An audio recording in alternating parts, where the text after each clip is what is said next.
Happy Sunday and welcome into the Heat Report by Chat Sports. We have a lot to talk about because on Saturday night, not only did the Heat lose to the Bulls in embarrassing fashion, but an NBA trade went down. The second of the season, the Wizards acquired Trae Young earlier on in the year, and then now the Cavaliers and Kings strike a deal on Saturday night. And this does impact Miami in a pretty large way, in my opinion, and we're going to break it down. But make sure you hit that thumbs up button to help me out here on the show. The trade that went down between the Cavs and Kings was DeAndre Hunter. He is going to Sacramento. Dennis Schroder and Keon Ellis going to the Cavaliers. The Bulls were involved as a third team to help salary. They acquired 2 second-round picks and Dario Saric to make it happen. So Chicago was working the phones while they were playing Miami. But both Ellis and Hunter being traded is big. Why is that? Because there's a team out in the West Coast, the Los Angeles Lakers, who were rumored to be looking for wing and guard defense additions, I guess, if you will. And I don't know why I said defense, but defensive additions. And both Hunter and Ellis were linked to the Lakers. But Ellis is going to Chicago or Cleveland, and Hunter is going to Sacramento. So what does this mean? Well, it means 2 of the top players that Rob Pelinka and the Lakers were targeting ahead of the Thursday NBA trade deadline were now traded to a different destination, which means the options for Pelinka and the Lakers are becoming a little bit more limited, which could drive up their intrigue and also drive up their desire and need to try to get a trade done with Miami on Andrew Wiggins. And this shouldn't come as a surprise to people. We've covered this all the way back in June when the Lakers and Heat did discuss an Andrew Wiggins trade, but the Lakers never offered enough to where Miami wanted to accept a deal from Los Angeles. It's been rumored that the Lakers and Warriors have been interested in acquiring Andrew Wiggins before the trade deadline, and this all factors in because of the Giannis stuff, right? This becomes a very interesting conversation because the Heat are one of the Giannis suitors. There's 4 of them, right? Miami, New York, the Warriors, and the Timberwolves. But it's been reported that the Bucks could take this into the offseason unless they get an offer that satisfies their requirements. Yet nobody seems to be able to do that because nobody has a boatload of young players and draft picks. I mean, the Heat have young players they can trade better than anybody else in Ware, Jonas, Jaquez, but they don't have an abundance of first-round picks, right? They only have 2 unprotected they can trade, and then pick swaps. While the Warriors, they have 4 unprotected picks they can trade, but they don't have any young players or really any people that the Bucks would want alongside that deal. They do not want Jimmy Butler. They do not want Jonathan Kuminga. So it's right there for the taking, yet no one's really able to do it now. Maybe it waits till the offseason. But that could ultimately change because with this trade going down,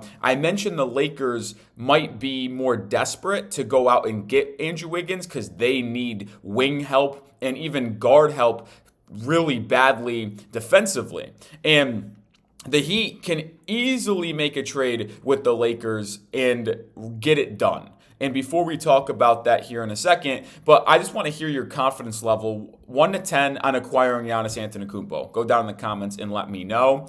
But you think of what the Lakers were looking for with potentially Wiggins, Hunter, Keon Ellis that they've been rumored to. Miami could send them both Andrew Wiggins and Drew Smith. Can do it, right? And what could Miami get in return? They could get expiring contracts in Rui Hachimura, in Maxi Kleber, but also get Dalton Knecht, who has requested a trade apparently from the Lakers, second year guy out of Tennessee who has not really got it going. I really liked him coming out of the draft. Maybe Miami could take advantage, but all I'm going to say here is you could trade Wiggins and Drew Smith so they get their wing connecting piece in that starting lineup to fit next to LeBron, DeAndre Ayton, Austin Reeves, Luka Doncic, but they could also get Drew Smith as that bench guard defensive player that they looked for in Keon Ellis, and all they would trade is expiring contracts in Maxi Kleber, Rui Hachimura, Dalton Knecht because he wants out, and a first-round pick. I've floated out that trade idea for Miami in the past. I think the Heat should accept that if that was ever offered. Is it being offered from the Lakers right now? I don't think so, but could they get desperate, as I've mentioned? I think that is absolutely on the board. And if the Heat were to acquire those 3 players and a first-round pick by trading Wiggins and Drew Smith, it makes the Heat's package for Giannis Antetokounmpo that much stronger, to where I think the ability and, let's just say, probability of getting a trade done goes up in a drastic fashion. And we're going to talk more about it here in a second. But this episode is brought to you by Prize Picks. The big game is exactly a week away, but you can still get in on the action in hoops every single night, as well as hockey. There's golf on the weekends. Baseball's a couple months away. And you can get $50 in lineups when you play your first $5 on Prize Picks. They've got so many great features. Injury reboots. If one of your players gets hurt in the first half and doesn't return in the second half, you will not lose.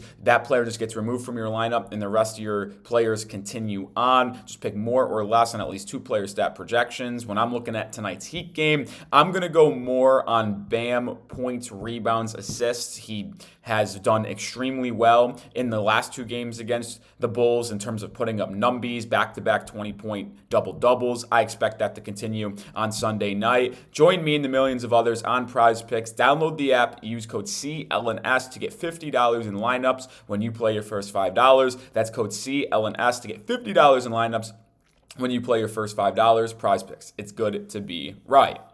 But we talked yesterday on a video about what the Heat might be willing to offer, what the Bucks want in return for Giannis if they were to get a deal done before the deadline with Miami, right? That's Tyler Hero, Kel'el Ware, Jaime Jaquez Jr., Kasparas Giacochonis, Terry Rozier for salary, as well as 2 first-round picks and 3 pick swaps. Miami would getting Giannis, Thanasis Antetokounmpo, and Bobby Portis' salary, who Milwaukee wants to move off of at the deadline. And I think I would make that deal in a heartbeat. Like, if they were willing to do it, I think Miami should absolutely be willing to do it. But say the Bucks come back and say, listen, we really like that package. It's a strong offer with Jaquez, Ware, Giacochonis, Hero, and those draft picks. But we just need a little bit more.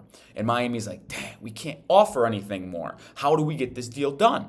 Well, in comes this Wiggins trade potential, right? And I'm not saying this Wiggins trade is going to happen. I'm not saying the Lakers are absolutely going to pivot to Andrew Wiggins after missing out on DeAndre Hunter and Keon Ellis. But all I'm trying to say is the likelihood that Rob Pelinka in Los Angeles ups and calls with Miami and Pat Riley to see if they can get this deal done, I think does improve in a big way. And if you're able to get that deal done, you can then up your offer for Giannis. You can offer Dalton Connect as well and say, well, here's another young guy that you might want to rebuild around. And I'm not saying he's a great guy in Dalton Connect and he's going to be a great NBA player on a different team with a different opportunity, but that's a second-year player that was a top 20 pick. So it does improve a little bit of that young player pool. So now they would then start to build around their own Ryan Rollins.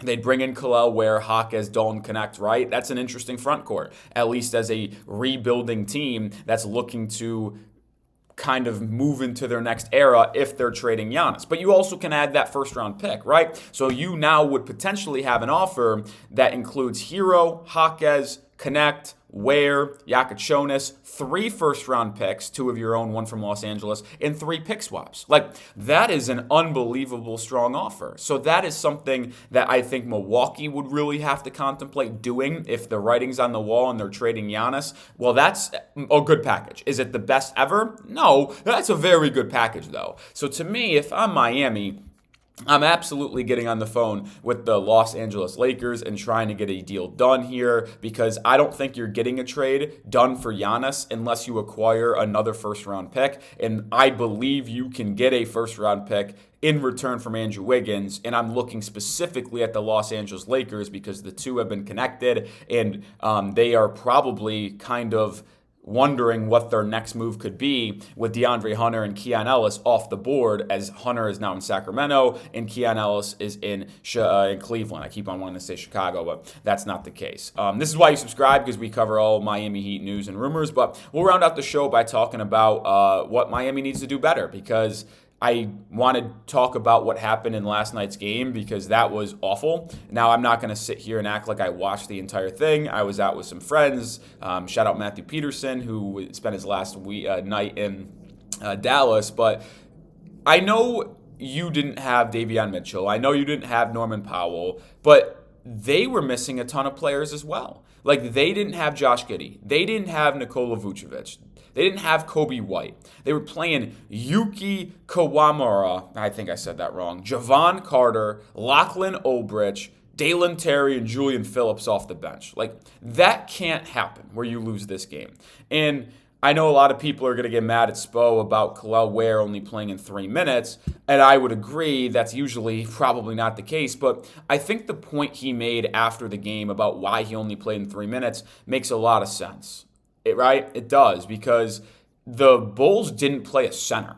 The entire night, they didn't play a center. Like, their biggest player they played was Lachlan Olbrich and Patrick Williams. And Olbrich, sure, is a bigger guy, but he's only 6'8". He's just, like, physically strong. So they didn't play a center. And it's kind of hard if your opponent is only playing wings and guards to go out there and put a center out there because he is just going to be targeted defensively and the speed of the game might just be a little too quick. So it was a game where you needed to prioritize playing wings and speed and athletes, and I just don't think that type of play style would have fit Kel'el Ware. Now you can argue that, hey, we should have put Kel'el out there anyway and just made them adjust to us and try to defend a big man inside, and I would maybe agree with you. But I just think that people are overreactionary to the Kel'el Ware thing. I do believe that. Now, I do think he should probably have played more than 3 minutes, as I've kind of alluded to, but I don't think the people that are out there saying fire Spo because Ware only played 3 minutes really understand the grand scheme of everything that the Heat had to deal with in this game against Chicago. I also will say, though, the consistent third quarter collapses by Miami, it's just so frustrating. And that does make me think, what is going on with Spo? Because, my goodness, you got outscored 35-21 in the third quarter. And how many times are we going to get, in this third quarter, outplayed? It's been a thing for like a decade. It's been ridiculous how consistent we are in terms of getting outworked in the struggles we have in the third quarter. I don't know what the solution is. I don't, because like it's not like there is crazy adjustments happening at halftime. People always say that that's like the biggest misconception about sports is that the halftime is really not made for adjustments with the players and the coaching staff. It's really just to take a breather. Yeah, the coaching staff probably thinks of ways to improve the game if it's going against them, but the players are just like rehydrating, maybe even having a snack potentially to refuel for the second half. So I don't know what's wrong with the Heat in the third quarter. I don't know how it gets solved. I'm not going to try to act like I do, but I do know this needs to be fixed, and it's frustrating. Miami got to win tonight, though, because you lost to the Magic on Wednesday. You split the last 2 games with the Bulls. You need to win tonight against Chicago to go 2-2 on the week. And then the last game you have before the trade deadline is this Tuesday against the Hawks. Got to win that game. But this Heat team has shown you they're just mid. They're 500, and nothing's going to change unless you make a big-time trade and acquire a guy like Giannis or Ja Morant. So Miami either needs to make one of those trades happen, get Giannis or Ja, or start trading away players like Wiggins or Norman Powell that aren't going to be here in 3 years from now, because this team is obviously not going to win anything this season. They're lucky if they even win one playoff series. Heck, they might be lucky if they win a playoff game, because we saw how bad it was last season when they got swept in embarrassing fashion by the Cavs. But that'll do it for today's show. Appreciate everybody for watching. See you tomorrow in another video. Go Heat.